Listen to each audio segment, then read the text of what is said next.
Hello! Ah, não Saudade! acredito, meu Deus do céu. Aô, Corumbá! Corumbá, meu Deus. Olha, Bom, gente, não é fácil, hein? eu estava preparando o público para isso. Pode ser que a gente tenha esse problema do meu público não ver.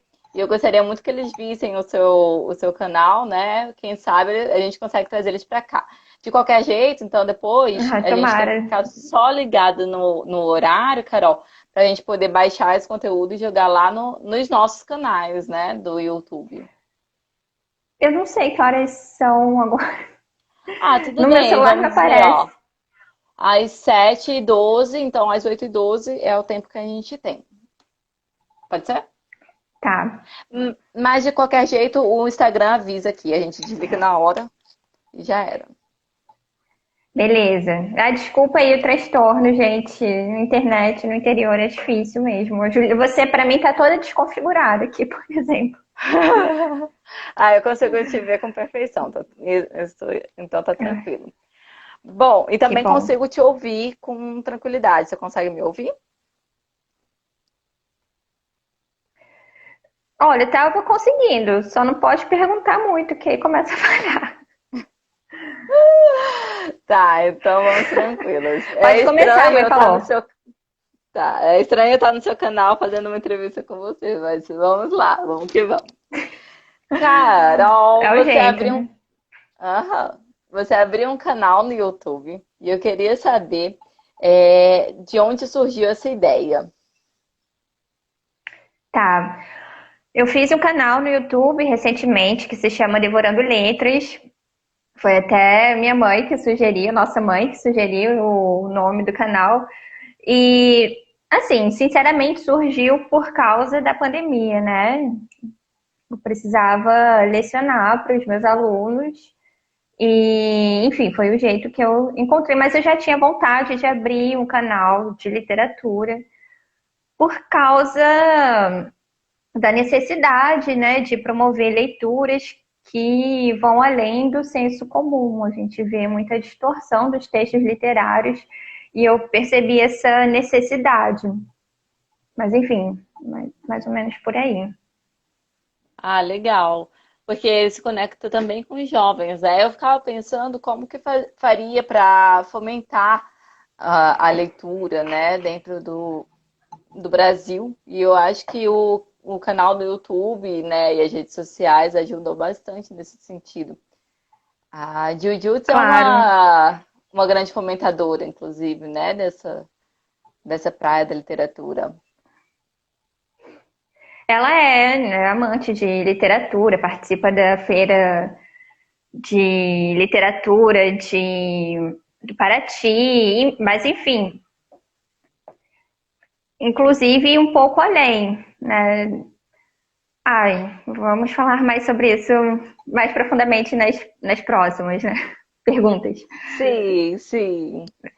Carol, mais uma vez, o Facebook e as outras redes sociais também, desculpa, mais uma vez o Facebook e as outras redes sociais resolveram abrir as voz, né, e falar que realmente influenciou nas eleições, influenciou também na propagação da fake news. E assim, foi um grande, tá tudo liberado em escala mundial, né? Por outro lado, o YouTube classificou um vídeo seu sobre definindo que ele não era próprio para menores de idade, né? Você pode contar um pouquinho sobre esse caso? Sim, esse foi um caso que, assim, por um lado ele é muito bizarro e por outro lado, para mim foi muito previsível. Eu fiz um vídeo ensinando a como fazer um conto de fadas, porque um conto de fadas tem uma estrutura que é a mesma estrutura, na verdade. Se você for analisar todos os contos de fadas, eles obedecem uma mesma lógica. É uma técnica. E é uma técnica. Então, assim, dentro de um conto de fadas tem uma série de episódios. E o que muda? Muda o lugar, a época e as personagens que acontecem de uma maneira geral. Mas o que aconteceu foi que depois de alguns minutos que eu postei o vídeo recebeu o selo de impróprio. Mas o que o YouTube me mandou foi uma mensagem automática e denunciou o vídeo como impróprio. E isso acontece muito com a literatura infantil, de uma forma geral. As pessoas... bom, né, na área da saúde, por exemplo, tem muita gente que não é médico, mas acha que pode sair receitando cloroquina por causa do coronavírus. Da mesma coisa acontece com literatura. As pessoas acham que qualquer um pode falar, ou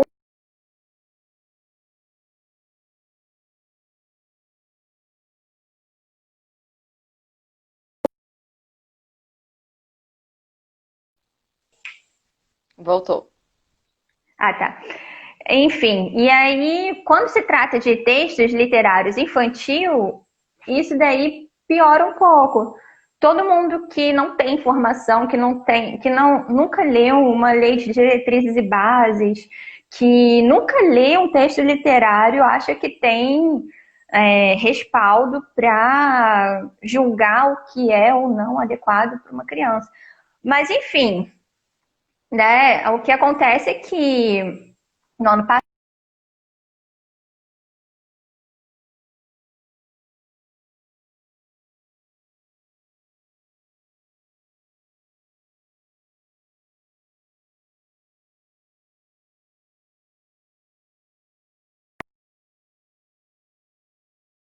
Eu vou só lembrar, a Carol está em Corumbá, como a então Lígia de vez em quando tem. Bojunga, Ana Maria Machado, Ruth Rocha, muitos autores infantis foram censurados.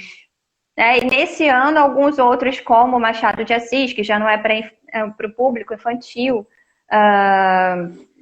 Euclides da Cunha, muitos outros textos literários foram censurados também. Por que isso acontece? As pessoas acham que a literatura é um espaço em que se deve ensinar algo pedagógico. A criança tem que ler um texto literário, se esse texto literário ajudar a criança a aprender a escovar os dentes, ou a obedecer aos pais, ou a fazer tarefa. E o texto literário não tem nenhuma obrigação de promover um conteúdo pedagógico.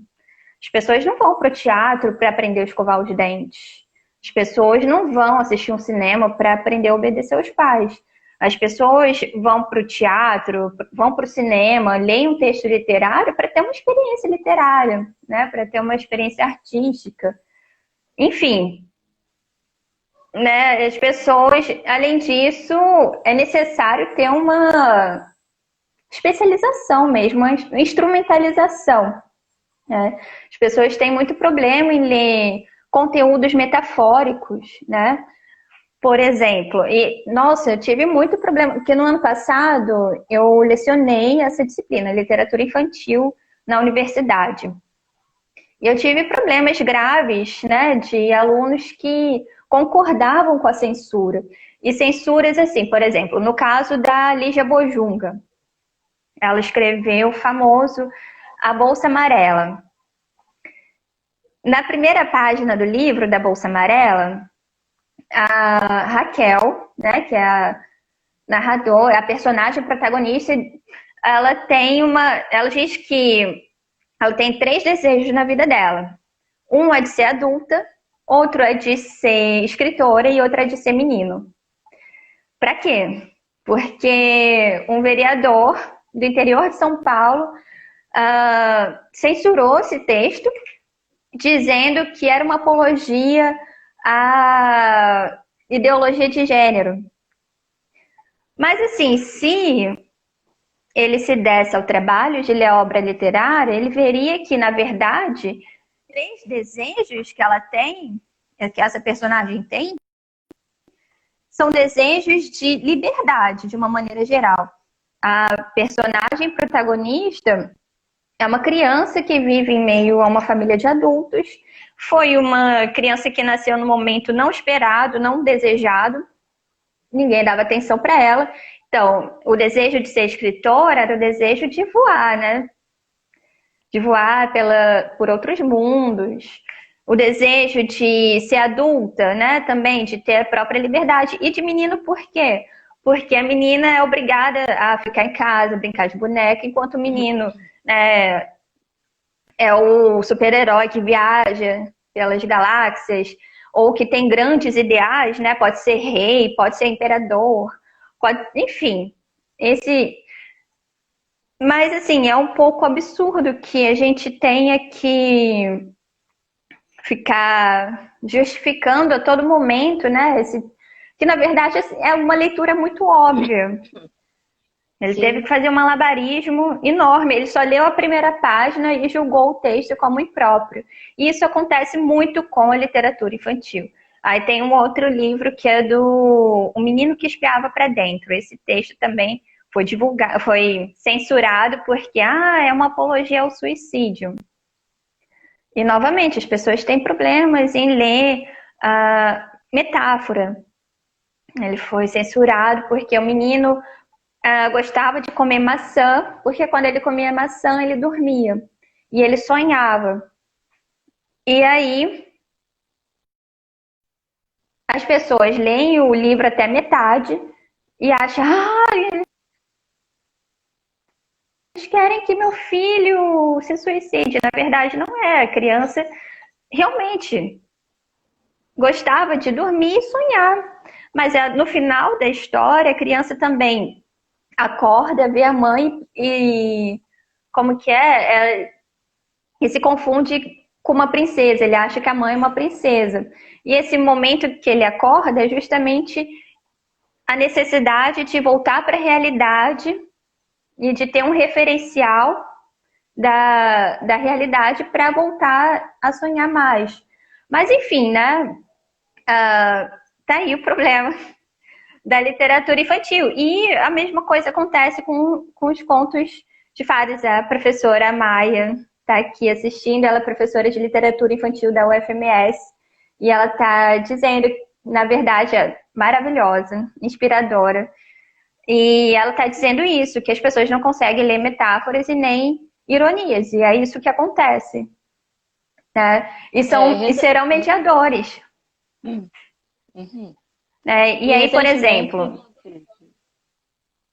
Pode falar. Ok, perdão. Pode falar. Não, vou só ia concluir concluir o pensamento aqui.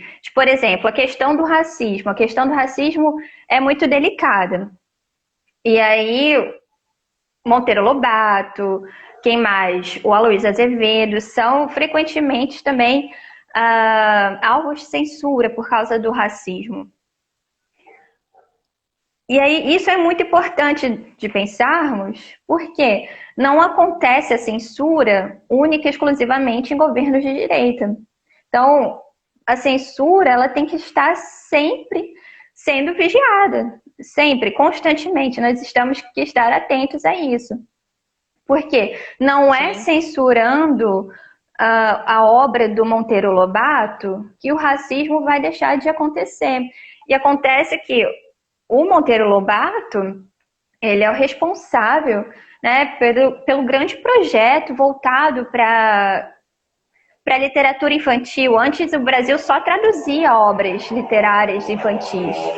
Né? E na obra do Monteiro Lobato, as crianças são as grandes protagonistas. Então, e é importante que a criança se sinta representada, que a criança seja a protagonista. E aí você resumir todo o Monteiro Lobato, a questão do racismo, é muito problemático. Além do fato de que, né, hoje a gente fala em uma política de ressarcimento. Para a gente ter uma política de ressarcimento, né, de cotas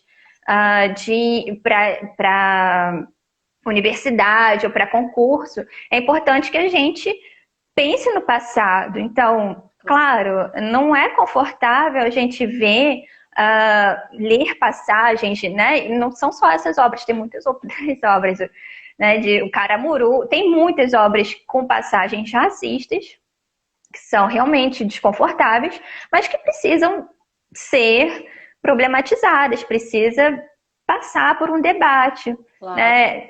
Muitas vezes é difícil mesmo a gente ter um aluno negro em sala de aula e ler passagens racistas, mas é um momento em que eles podem falar por eles mesmos, né? É um momento em que a gente chama para a nossa memória, porque depois aparece, né, figuras políticas dizendo que, na verdade, nunca aconteceu a escravidão no Brasil, que Portugal nunca passou nem pela África. Então, se a isso tá gente, acontecendo. né, se a gente elimina essas obras porque elas são racistas, a gente está eliminando o nosso referencial. A gente está eliminando a memória do país, né? Claro, essa problemática que você Enfim, colocou realmente tem sido um debate que a gente está vivendo num governo de direita, mas a gente esqueceu que a esquerda muito atacou grandes autores, inclusive contemporâneos, como Chico Buarque, né? E Vinícius de Moraes também, que é uma história recente da literatura. Então, assim, é muito importante que essa discussão esteja sempre caminhando, né, lado a lado com qualquer estilo de governo, né? É claro que a gente se preocupa um pouco mais quando existe um fundamentalismo religioso pressionando as artes, né? Só que a gente não pode esquecer também que nós cometemos diversos erros há poucos anos atrás, né? sim. Na verdade, nenhuma obra tem que ser censurada, né? Nenhuma obra pode ser censurada, mesmo que elas sejam problemáticas ou que tenham passagens problemáticas. Elas não deixam de ser um testemunho do tempo em que vivemos, né? Claro. Carol, inclusive, né, recentemente foi votada e foi reprovada a lei da escola sem partido e aqui a nível municipal a lei da mordaça, né? Como você enxerga a proposta do ensino domiciliar do atual governo? Eu acho, sinceramente, que depois dessa pandemia é muito difícil que essa proposta venha a ser cogitada, para começar, né? Porque uma coisa é a gente pensar o que é o trabalho de um professor, e outra coisa é realmente você lidar com o trabalho. Então, muitos pais estão em casa hoje, né, de cabelo em pé, alucinados, porque eles têm que fazer o trabalho que os professores estão fazendo desde sempre. Então, acho sinceramente que depois da pandemia ninguém vai cogitar mais isso, né? Quem defende Romantizar hoje essa. são aqueles hoje são aqueles que eu quero voltar para que volte à escola, né, no meio da pandemia. Mas enfim, claro, né, que tem a ver, porque tem essa ideia, né, de que debate pode ser uma coisa perigosa para as crianças, quando na verdade é muito importante a gente lidar com a diferença. Né? É importante que, se eu me entendo como uma pessoa de esquerda, eu necessariamente devolvi alguém que defende um argumento de direita e a gente se respeitar, né, da mesma forma. E é dessa forma que a democracia acontece, né? Sim, sim, claro. Outra questão que eu acho muito problemática é que ainda hoje é uma crítica que se levanta que os livros ainda são materiais muito caros. Como você acha que dá para inserir as pessoas de baixa renda como público de literatura? Olha, eu penso no seguinte: as escolas já têm muito material, na verdade. Tem muitas obras literárias que foram compradas, obras caras, né? Dostoiévski, Hum, tem tudo, Ariano Suassuna, tem muito material bom mesmo nas escolas públicas. O que precisa é de um trabalho, um projeto, né, bem fundamentado para uma circulação de livros na escola, uma capacitação, seja dos bibliotecários, seja dos professores de literatura, né, para fazer com que esse material circule. Mas uma outra proposta que eu acho muito legal também, eu aprendi essa com um poeta que se chama Wagner Merige. Ele tem um livro que se chama Comunicação e Educação Móvel. E o que ele defende é que os professores se abram para a possibilidade de usar o celular como uma ferramenta na escola. Então, por exemplo, esses autores clássicos que nós lemos,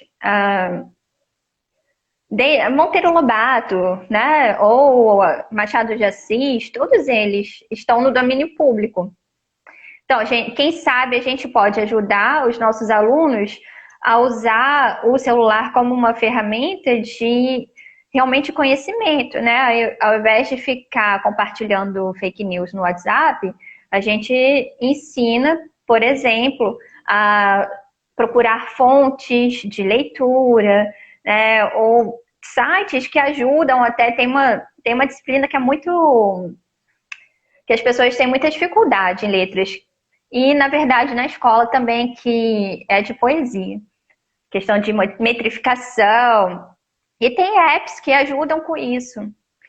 Então, penso que uma forma de descentralizar, de fazer com que livros cheguem para todo mundo, é a gente pensar no celular como um instrumento a nosso favor também.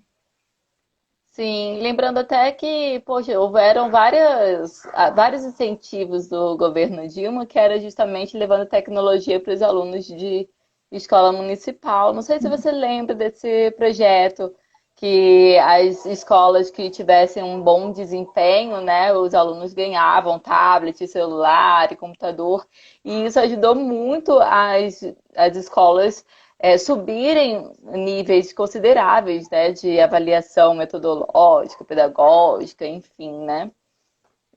Eu achei bem bacana essa lógica de utilizar a tecnologia em nosso favor. Eu acho que é o caminho mesmo, né? E além de Sim. ser doutora em literatura, você é mestre em linguagem, o que dá para a gente poder, falar sobre a arte interdisciplinarmente, né? Eu sei que você tem um interesse muito especial em relação ao cinema, né? E você, inclusive, militou por muitos anos em razão da difusão do cinema. Você, como professora, defende muito uma lei que fala a respeito do uso de filmes brasileiros em escola. Você pode falar um pouquinho dela, a importância dela? Tá. Existe uma lei desde 2014, é a Lei 13.006.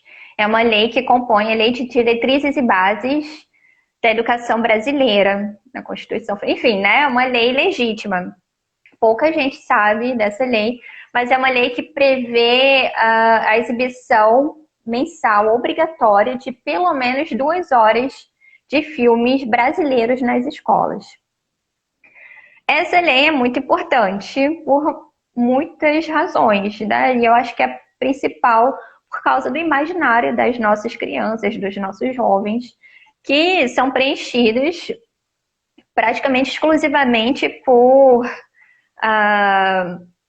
filmes estrangeiros, né? Quando a gente vê aniversário de criança, nós vemos a festa da Frozen, a gente vê festa do Homem-Aranha, e daí a necessidade da gente disputar esse espaço no imaginário também, porque a democracia, né, a democratização da cultura se faz pelo acesso, mas também pela representatividade. Então, claro, é importante que as nossas crianças assistam filmes norte-americanos? É. Francês? Sim. Brasileiro? Também, Claro. principalmente.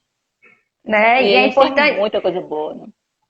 tem muita coisa boa. E aí, nisso, é importante também pensar que filme brasileiro não é só filme carioca, paulista, pernambucano, né? É importante que um sul-mato-grossense também se sinta representado.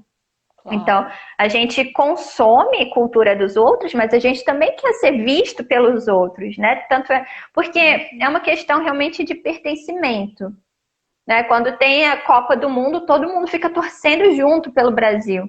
É a mesma coisa, a gente também quer ver o nosso filme sul-mato-grossense disputando pelo Oscar, né? Será que a gente não ficaria feliz, né? É uma questão óbvia.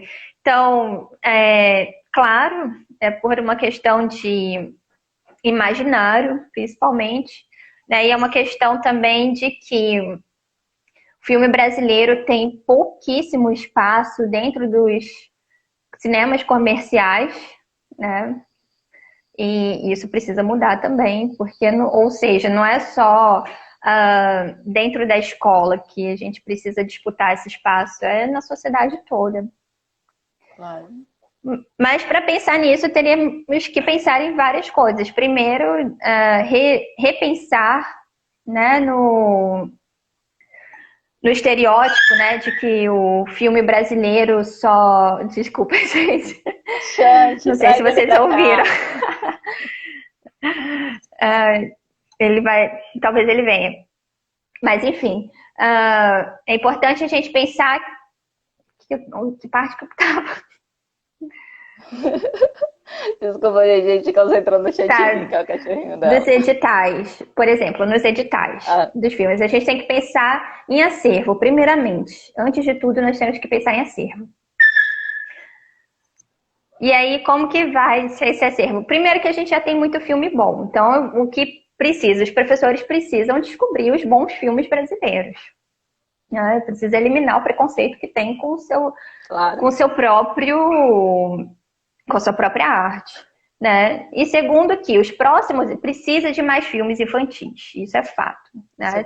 Não tem tanto filme infantil quanto tem filmes para adultos. Então, precisa haver investimento na cultura. Precisa ter investimento na educação. Gente, ele é dramático, tá? Precisa ter investimento, mas não só, né? Não só investimento. Precisa constar no edital de que esses filmes, todos os filmes financiados com dinheiro público, precisa estar necessariamente disponível para os brasileiros. Né? Ok, a gente pode pensar depois de 5 anos de exploração comercial, mas é importante que isso esteja previsto, porque tem uma briga, né? Tem sempre briga. Mas assim, uma vez que o filme foi financiado com dinheiro público, então quer dizer, o brasileiro já pagou por isso. Ele vai ter que pagar de novo para ver para ver no cinema, então não me parece muito justo. Então, e outras coisas. E aí isso tem que ver, né? Com filme que já foi produzido, que filmes que serão produzidos. E aí a Raíssa está falando aqui, né? Disponível onde, né? Pois é, tem que ter uma plataforma tipo Netflix, e tinha, na verdade, um projeto do Ministério da Cultura, quando ele ainda existia, saudade do Ministério da Cultura, né? Existia um projeto tipo Netflix, só com filmes brasileiros. Isso tem que existir. Isso é necessário, isso é uma condição básica para que os filmes sejam exibidos nas escolas. Né? E que mais? Eu lembro de um projeto que tem, que é muito interessante, que é aquela semana de animação brasileira, né?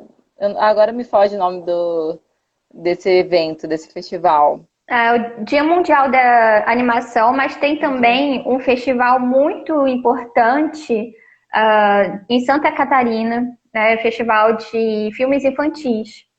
E tem filmes, inclusive, feitos em Mato Grosso do Sul que foram exibidos nesse festival, que é super conceituado, que já existe há décadas. Enfim, material existe, mas precisa de mais incentivo e precisa rever a distribuição, a circulação desse material, especialmente quando esse material conta com financiamento público. É muito importante. E aí, claro, eu tive a oportunidade de participar de reuniões no Ministério da Cultura, representando o Conselho Nacional de Cineclubes, e levando propostas feitas coletivamente.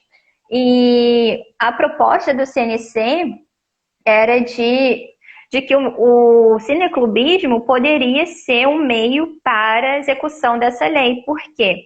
O cineclubismo é essencialmente, organicamente, uma estrutura democrática. Então, o cineclube só é legítimo quando ele é fundamentalmente democrático, o que significa que muitas pessoas, né, os interessados podem escolher filmes, os interessados podem divulgar os filmes, enfim, né? É uma estrutura que não ficaria centralizada em uma única pessoa e um único professor, até porque se esse professor sai da escola, o projeto tende a morrer, e no cineclubismo, se tem várias pessoas envolvidas no projeto, o projeto tende a ter uma continuidade. E, na verdade, pode até melhorar todo o funcionamento da escola, né? Porque envolve várias pessoas no mesmo propósito, né? Claro. Dentro da arquitetura a gente teve um cineclube e foi engraçado que ajudou inclusive muito a saúde mental e a relação entre aluno e professor, né? Que nas universidades federais essa relação é sempre bem problemática, né? E infelizmente, né, o cineclube parou e vieram os problemas à tona de novo, mas era um momento que deixava muito mais sadia as nossas relações. E você falou, inclusive, sobre a prática cineclubista ser uma prática democrática, né? Ela, na verdade, tem a ver, inclusive, com a história da democracia brasileira, né? Eu lembro de um cineclubista que você trouxe para cá, agora me foge o nome dele, você sabe quem é, ele é um cabeludo. Sim. É o, Que ele é o falava Felipe Macedo. Felipe Macedo, ele falava muito, inclusive, sobre a história do Brasil a prática do cineclubismo, né? E hoje se fala, né, que nós estamos num cenário muito parecido com aqueles dos tempos de ditadura. Você acha, como você enxerga isso, né? Olha, o cineclubismo realmente caminha de acordo, né, com a realidade que a gente vive. Normalmente, em períodos em que o governo era muito truculento, os cineclubes eram perseguidos, a prática cineclubista acabava definhando, né? E é o que mais ou menos está acontecendo. Claro, por exemplo, o MEC não existe mais. O que isso acaba acarretando? A gente tem menos projetos, né, de leitura, a gente tem menos produção artística, porque o artista ou precisa viver, precisa comer, né? O cineclubista precisa de um material para exibição de filmes, então precisa no mínimo, né, de um projetor, de uma caixa de som e enfim, já inclusive passamos pela situação não sei se você se lembra, mas de tentarem não exibir um filme que a gente queria exibir no Museu da Imagem e do Som, Sim. porque, né, se eu não me engano, era Martírio, porque no Martírio, que é um documentário sobre os Guarani Kaiowá, o governador do estado, Reinaldo Azambuja, aparece dentre outros assassinos de indígenas, né, com a cara bem aqui, né, na tela plana, né? E, enfim, as pessoas sabiam disso. Ah, não, Reinaldo Zambuja não pode aparecer como um assassino dentro do museu, né? Da imagem do som. Ah, mas, Exato. enfim, isso acontece sim. Ai, gente, enfim. É muito Inclusive, tenso esse né? assunto. Mas liberou para passar um filme lá de um cineasta Ah, bastante Davi conservador, Cardoso, né? né? Davi Cardoso. Que Sim, defende a ditadura. Né? Sim, acontece, né? Não era acontece. para acontecer, mas acontece, né, gente? E assim, rapidinho, deixa eu me encontrar aqui no roteiro. Ah, tá. Bom, agora entrando no assunto de universidade e escola novamente, né? Que não bastando os fortes ataques às artes, né? A literatura mesmo, e as ciências no geral, as ciências estão sempre sendo atacadas ultimamente. Na verdade, com uma expressão maior, né? Eu acho que elas sempre foram atacadas. Também para ser arquiteto no Brasil, todo mundo é um pouco arquiteto, todo mundo sabe falar sobre arquitetura mais do que um arquiteto ou sobre história mais do que um historiador, e assim Sim. vai, né? Mas assim, me parece que nunca foi tão urgente lutar pela autonomia mesmo das escolas e das universidades. Acho que da escola está bem longe da gente pensar nisso, mas a escola das universidades podiam estar um pouquinho mais próximas. Agora, por que aconteceram duas greves no período Dilma e as universidades ainda não se mobilizaram nesse momento? Olha, eu não participei de nenhuma reunião oficial sobre esse assunto, mas assim, o que eu já pude conversar com alguns colegas, né, é que uma coisa é fazer greve em um governo que, por mais que haja críticas em relação a ele, o governo se importe minimamente com a universidade. E outra coisa é a gente fazer greve quando tem um governo que vai achar maravilhoso, uma ótima desculpa para encerrar de uma vez, né, toda a universidade. E aí fala, fechou? Então vamos aproveitar e fechar geral mesmo de uma vez. Né? Porque, na verdade, as universidades já vêm sofrendo, né? Poxa, quantas vezes no ano passado a gente não viu notícias de que a universidade estava com dificuldade para pagar a conta de água, pagar a conta de luz, né? Porque os recursos vão diminuindo. Então, talvez fazer uma greve nesse momento possa não ser um momento muito interessante, né? Talvez seja mais interessante permanecer resistindo, né? Do que dar numa isca, né? Para o autoritarismo, enfim, se aproveitar disso. Sim.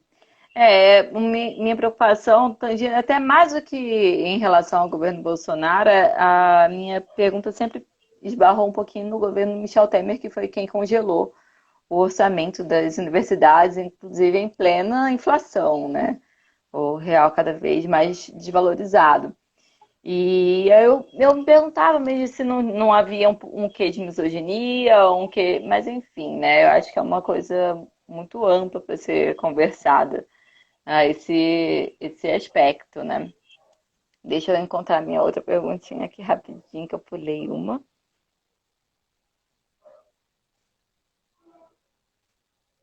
Rapidinho. Obrigada, Ah, tá. Lacey. Beijo, Lacey. Ah, tá. É, qual que era a sua proposta, enfim, com o cineclubismo? É, lembrando desde de que quando você começou, né, que era o cinema de horror, enfim, o que você queria alcançar com a leitura do cinema?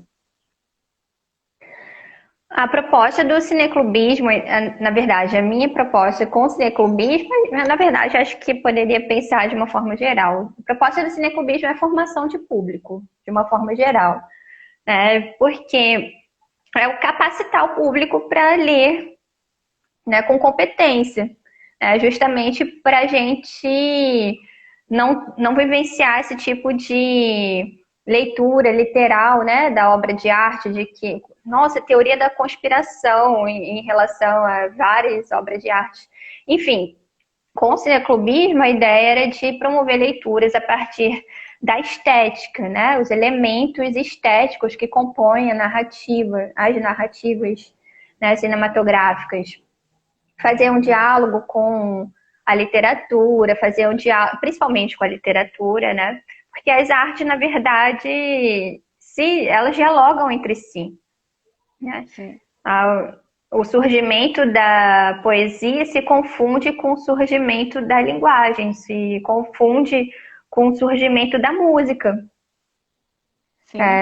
Enfim, fazer esse tipo de formação de público, né? Para que os leitores possam compreender de maneira mais profunda, né? Ter algo palpável para ler a obra de arte e não ficar acreditando em fake news, né?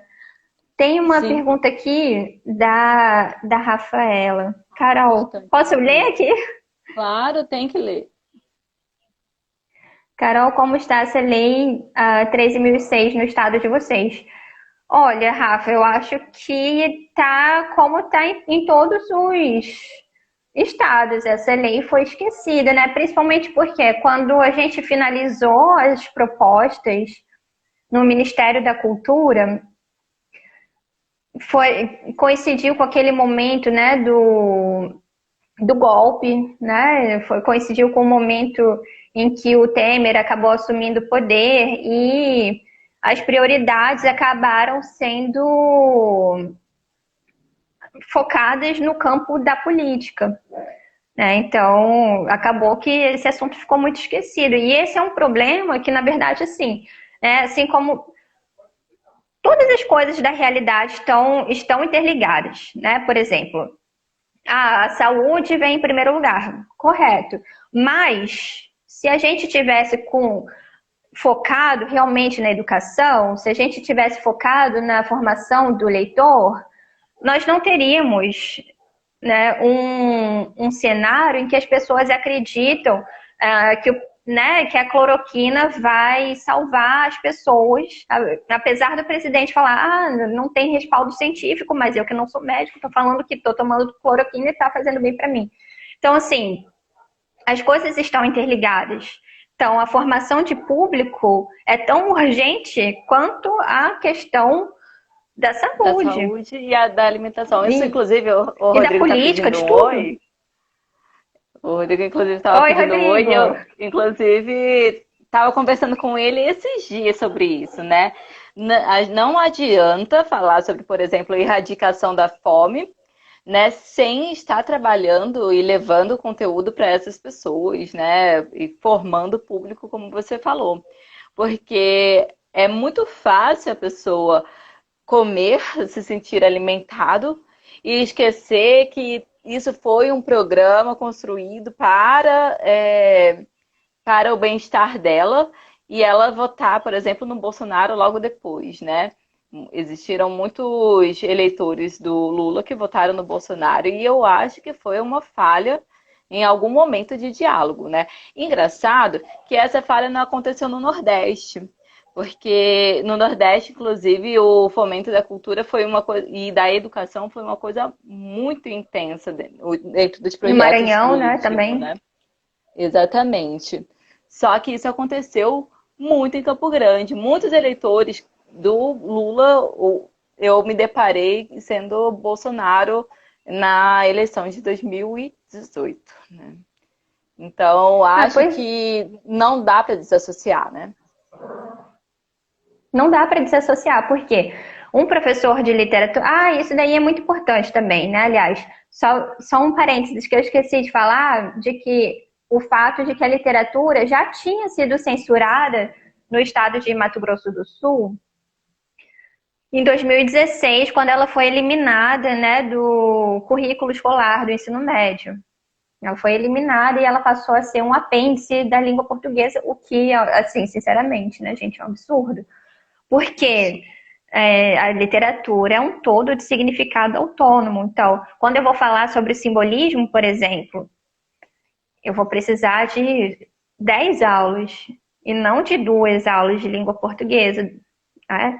Porque eu vou precisar falar da história do surgimento na França, de todos os poetas envolvidos e tudo mais. Mas, enfim, falando isso porque um bom professor de literatura vai sempre ensinar para o aluno dele que não é satisfatória uma leitura em que você acha que o poema fala aquilo, que você acha que o texto fala aquilo, né? O professor de literatura é aquele que ensina que você precisa argumentar o que você fala, justificar o que você está afirmando, né? Com passagens do texto, né? Uhum. Com fontes de estudo, enfim. E esse leitor, né, de literatura competente ou de cinema, um leitor competente de cinema, é aquele que também vai ler com crítica, né, vai ler com minúcia qualquer discurso, né, vai prestar atenção, né, no que está construindo a narrativa que diz que a cloroquina, né, funciona, né, ou, enfim, daí por diante, né? dentro disso, o Raimundo está até perguntando, vocês acham que o tecnicismo vai matar leitores futuros? Eu Claro, tenho. É, depende, assim, sinceramente, do que a gente entender por tecnicismo, né? Porque, por exemplo, eu até brinquei com aquela fala universitária de que a vida não cabe no Lattes, né? Mas, gente, o Lattes é importante, né? Tanto é que a gente está se deparando com pessoas que estão ocupando o Ministério da Educação que nem Lattes devem ter, né? O ministro antecessor, né? Aquele que fraudou o currículo Lattes, escrevia educação com dois S's, né? Então, acho que a gente tem que mediar isso, né? É claro que o tecnicismo não é a única ferramenta da interpretação do texto, né? não, né? Por exemplo, um texto filosófico ele está longe de ser um texto técnico, né? Por exemplo. Mas, enfim, mas que tipo, na verdade, de tecnicismo, né? Depende. O tecnicismo do celular, por exemplo, depende da forma como nós vamos utilizar essa ferramenta para melhorar ou para afundar a nossa competência de leitura, né? Tudo depende. E aí entra várias outras questões. Em jornalismo, a gente estuda isso. Não adianta a gente entregar a tecnologia para um povo que não foi instrumentalizado para usar isso. Não adianta nada. Claro. Precisa da instrumentalização primeiro, né? Eu concordo. Inclusive, né, eu acho que dá até para utilizar esses meios das tecnologias de forma Paulo Freireano, né? Porque a gente, na verdade, está em outro mundo. As crianças de agora não são mais as mesmas que utilizavam só os livros de papel, né? Incentiva ao estudo das tecnologias voltadas ao mercado. Olha, gente, eu acho que. Desculpa. O interesse da formação tem que estar sempre acima do mercado, é lógico, né?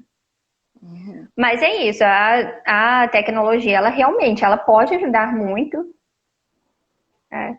Mas ela também pode piorar muito. Por exemplo, no caso da fake news, o celular. O celular pode ser utilizado para você fazer circular fake news e isso destruir o país, por exemplo. Mas o celular também pode ser uma fonte de leitura para quem não tem um livro em casa, Sim, né? Pode baixar livros do domínio público, por exemplo. sim, Então, depende, na verdade, da instrumentalização. A tecnologia está aí, né? Cabe a nós disputarmos para que nós vamos utilizar. Os professores disputam pela instrumentalização, pela melhoria da formação. Agora, sim. os robôs, né, do Bolsonaro. Complicado. Ó, a Rai falou alguma coisa também. Gente, em 2018, só 12% dos brasileiros entre 15 e 64 apresentavam competência e proficiência em leitura. Isso é muito, muito sério mesmo. É, e assim, é o que eu estava até me questionando, né? Como fomentar o incentivo à leitura. Eu acho que a Carol encontrou um método muito interessante, que é falar sobre literatura dentro do YouTube, dentro das redes sociais, né? Eu acho que é um método muito bacana de tentar despertar o interesse, né, da literatura novamente. Eu vi umas matérias que falavam realmente sobre os índices de leitura brasileiro e são assustadores, né? Sim, precisa ter uma melhor. Assim, gente, a real é que precisa investir mais na formação continuada dos professores. E, na verdade, poderia ter um diálogo maior entre o Ministério da Cultura, o Ministério da Educação. Poderia haver mais agentes culturais, facilitando um pouco dos professores, porque é verdade, né? Também os professores são realmente muito sobrecarregados. E um agente cultural na escola poderia viabilizar, né, um refresco, né, levando novas ideias, levando novos incentivos de filmes e textos literários. Poderia haver um diálogo maior, eu penso dessa forma. Inclusive para incentivar todo o corpo docente e discente a utilizar o celular de uma maneira mais adequada, né? Enfim. Eu estava pensando aqui em que momento que a literatura, né, na nossa história contemporânea começou a incomodar, porque na época que se fazia vestibular para entrar nas universidades federais, a literatura era obrigatória, tínhamos 10 livros literários para a gente ler e ser questionado nas provas avaliados, né, inclusive pela interpretação de texto. Será que tem alguma coisa a ver com isso, quando retiraram a literatura das escolas como obrigatoriedade, aqui no Mato Grosso do Sul? Quando ela deixou de ser perseguida, quando ela passou a ser perseguida? Em que momento ela se tornou um incômodo, né? Por que ela se tornou um incômodo na história contemporânea? Ela sempre, assim, literatura e arte sempre foram, de uma forma geral, perseguidas, né? Tem um texto muito interessante do Nietzsche que se chama A Origem da Tragédia. E na perspectiva dele, Sócrates foi um filósofo que, por não entender a literatura, acabou condenando a literatura a um eterno empobrecimento, a um eterno ter que se reinventar. Né? E, na verdade, a literatura e as artes, de uma forma geral, na perspectiva do Nietzsche, é onde exclusivamente a libertação do espírito humano acontece. Então, só durante a sua experiência com a leitura, com a arte, você realmente está liberto. A única Carol, forma de você se libertar é por essa. Nós estamos já no momentos finaizinhos, tem mais 5 minutinhos. Você quer trazer o chante para mostrar pra gente? Eu tô com saudade dele. Ai, gente, ele é bravo. Se eu pegar ele vai roda, me morder. Amanhã é aniversário dele. Um dia depois do dia do rock. Eu queria muito que vocês vissem o chantilly, gente. Ele é muito lindo. Ah lá, neném! Amanhã é aniversário dele. Ai, fofo. Ó, feliz aniversário, Chante. Antecipado. Deixa eu falar também, gente. As próximas lives que vão acontecendo dentro do meu canal, vou fazer uma propaganda, tá, Carol? Licença. São bem importantes. Eu vou entrevistar um grafiteiro, que é o Rafael Mareco. Nós vamos falar sobre arte urbana, imaginando como seria a cidade como uma galeria a céu aberto e como a gente poderia pensar nisso como turismo. E a outra live seguinte dessa vai ser com o Ike Wojciak, que é um grande artista mundialmente reconhecido, nascido na nossa terrinha de Campo Grande, Mato Grosso do Sul. O Ike é realmente motivo de muito orgulho para a cidade morena.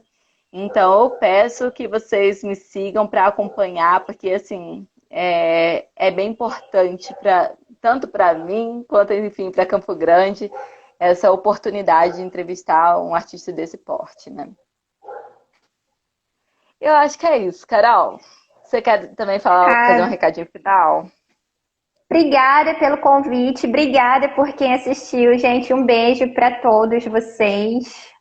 Saudades Obrigada a você, de conversas Carol, com todos. Disponibilizar um tempo, que eu sei que você está corrida aí com a universidade. E obrigada, gente, por ter assistido até aqui. Maravilhoso, eu adorei a conversa. Carol, não esquece de baixar o conteúdo, depois a gente, enfim, conversar aqui. Carol, beijo, manda beijo pro Henri. Gente, beijo. Até. Até. Eu não sei sair daqui.